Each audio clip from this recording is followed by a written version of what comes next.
इस नए नवेले पुल में पड़ी दरारों को देखिए। ये तस्वीरें हैं डिप्टी सीएम केशव प्रसाद मौर्य के गृह जनपद कौशाम्बी की, जहां पर 292 करोड़ की लागत से बने क्रांतिकारी दुर्गा भाभी सेतु में दरारें व सड़क धंसने से राजनीति गर्मा गई है और इस बार सत्ताधारी पार्टी के नेता और डिप्टी सीएम केशव प्रसाद मौर्य पर उन्हीं के क्षेत्र से सपा विधायक पल्लवी पटेल ने गंभीर आरोप तक लगा डाले हैं।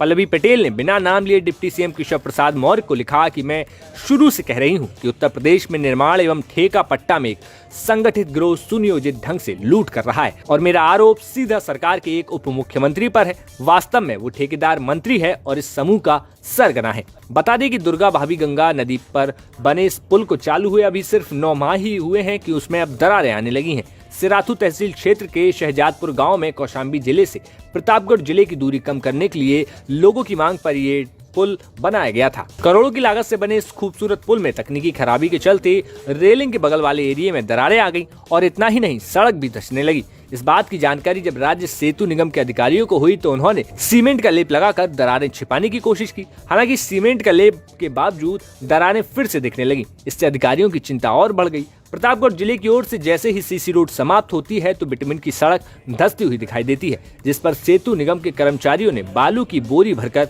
डाल दी है, जिससे राहगीरों को अब और भी मुसीबत का सामना करना पड़ रहा है। कई बार तो राहगीर अपने गाड़ी का बैलेंस खोते खोते बचते हैं। कथित तौर पर लोगों ने ये भी आरोप लगाया कि इस पुल पर लगातार ओवरलोड वाहन गुजरते हैं, जिसके चलते पुल में दरारें आ गई हैं। बता दें कि इस पुल को चालू हुए अभी सिर्फ 9 महीने ही हुए हैं।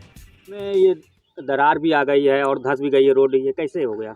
रोड धसी हुई है, पुल के बाद नई रोड बनी है और लोड गाड़ी निकलने से मिट्टी नीचे बैठ गई है।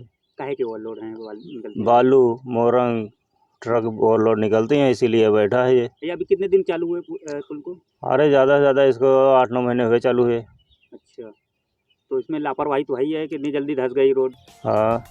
वहीं जब पल्लवी पटेल के इस जुबानी हमले पर डिप्टी सीएम से पूछा गया तो उन्होंने कहा कि मैं इस बात का जवाब देना उचित नहीं समझता हूं। शहजादपुर में ओवरब्रिज में दरार आई है, पल्लवी पटेल आई होगी। अरे का जवाब ट्वीट किया है सर। उन्होंने कहा प्रदेश का एक डिप्टी सीएम लूट घसोट गिरोह का सरगना है, ऐसे शब्दों का प्रयोग किया गया है सर। इस पर मुझे जवाब देना उचित नहीं लगता। फिलहाल पुल में आई दरारों को देखकर लोग काफी चिंतित हैं कि आखिर इतनी जल्दी पुल में दरारें आई कैसे। अब यह सवाल लोगों में बना हुआ है। कौशाम्बी से अखिलेश गौतम की रिपोर्ट, यूपी तक।